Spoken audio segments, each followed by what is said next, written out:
Imagine a camera that doesn't just take pictures, but actually predicts the future. We are standing on the edge of a technological cliff, and Canon is about to push the entire industry over the side. For years, the camera world has been locked in a brutal three-way war between Sony, Nikon, and Canon. We thought we saw the peak with the Sony A9 III and the Nikon Z9. We were wrong. While everyone was looking left, Canon was quietly building a monster in the dark. Today, we are pulling back the curtain on a machine that shouldn't exist. This is the Canon EOS R3 Mark II. This isn't just an upgrade. It is a total extinction event for every other flagship on the market. If you make your living behind a lens, your world is about to change forever. The rumors started as whispers from the slopes of the Winter Olympics. Photographers saw strange, blacked-out bodies that moved faster than anything they had ever seen. Now, the leaks are pouring out, and they are terrifying. The biggest breakthrough is something called a morphing sensor. For decades, you had to choose. You could have high resolution for detail, or low resolution for speed. You couldn't have both. Canon just solved that.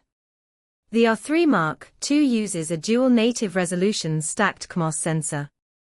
It uses quad-pixel binning to physically change how it works.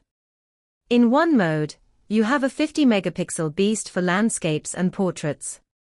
This provides massive files with enough detail to crop in forever. With one flick of a switch, the pixels group together. It transforms into a 24-megapixel speed demon. This isn't a digital trick.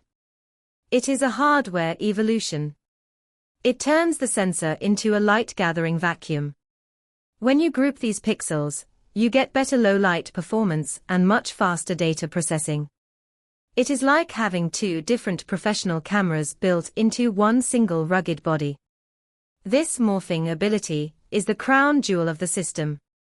It means you no longer need a high-res body for the studio and a fast body for the sidelines. You have one tool that masters every single environment. When you switch to that high-speed mode, the numbers become hard to believe. We are talking about 90 frames per second. That is 90 full RAW files every single second.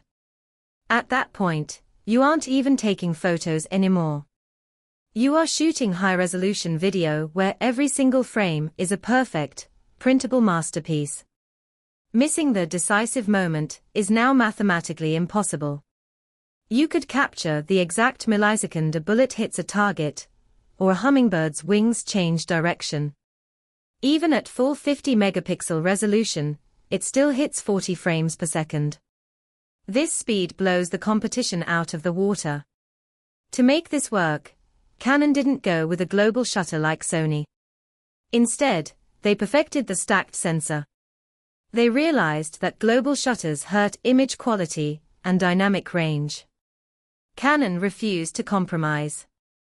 They built a sensor so fast that rolling shutter is basically gone, but the colors and shadows remain perfect. This is a crucial choice. It shows that Canon cares about the soul of the image. They want the highest dynamic range possible, while still giving you the speed to stop time. But speed is nothing if the shot is blurry. That is why the brain of this camera is a dual Digic X setup with a dedicated AI accelerator. This is the next level of eye control autofocus. The Mark II version maps your retina with infrared light. It knows exactly where you are looking instantly. But it goes deeper. The AI has been trained on millions of images. It doesn't just see a person, it understands what they are doing. It recognizes the specific body mechanics of a basketball player or a race car driver. If a player turns their back, the camera doesn't lose them. It switches from the eye to the head, then to the torso. It predicts where the subject will be before they even move. It is like having a professional focus puller living inside your camera. The artificial intelligence here is not just a marketing buzzword. It is predictive. It looks at the trajectory of a skier or the lean of a motorcycle. It stays locked on even if other objects block the view. This allows you to stop worrying about technical focus and start worrying about your art. You just look at the subject, and the camera does the mathematical heavy lifting. For the filmmakers, this is essentially a cinema camera in a mirrorless body. It shoots 8K RAW at 60 frames per second internally. No external recorders needed.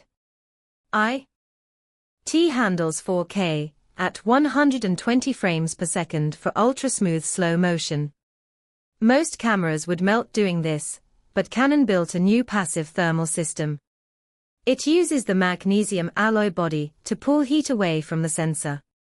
You can record for longer without fear of the dreaded overheat icon.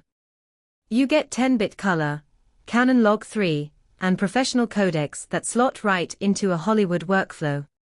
It is a rugged, weather-sealed tank. The design is built for the hands of a professional. It keeps the integrated vertical grip. This is vital when you are using heavy lenses for hours at a time. The weather sealing is top tier. It can survive rain, dust, and freezing temperatures. It features dual CF Express Type B slots to handle the massive data rates. If you are shooting 90 frames per second, you are generating gigabytes of data every minute. These cards are the only way to keep up. It also has high-speed Wi-Fi and Ethernet. Agency photographers can send their photos to an editor in another country while the game is still happening. When can you get this masterpiece? Most experts expect a development announcement very soon. It should hit the shelves by the end of the year. The price is expected to be around $6,500. Yes, that is a lot of money. But for a professional who needs the best, it is an investment that pays for itself. It replaces the need for multiple cameras. It gives you an edge that no one else has. My honest opinion. This is the most important camera of the decade. Canon isn't just playing catch-up, they are trying to end the conversation entirely. The morphing sensor is the kind of innovation we only see once every 10 years. It changes the rules of the game. It makes the Sony and Nikon flagships look like they are from a previous generation. If these specs hold true, Canon has just reclaimed the throne. This isn't just a new camera. It is the beginning of a new era for photography. If you like the video, subscribe, share the video, and hit the bell icon so you never miss a beat on the future of tech. Keep pushing the boundaries, and we will see you next time.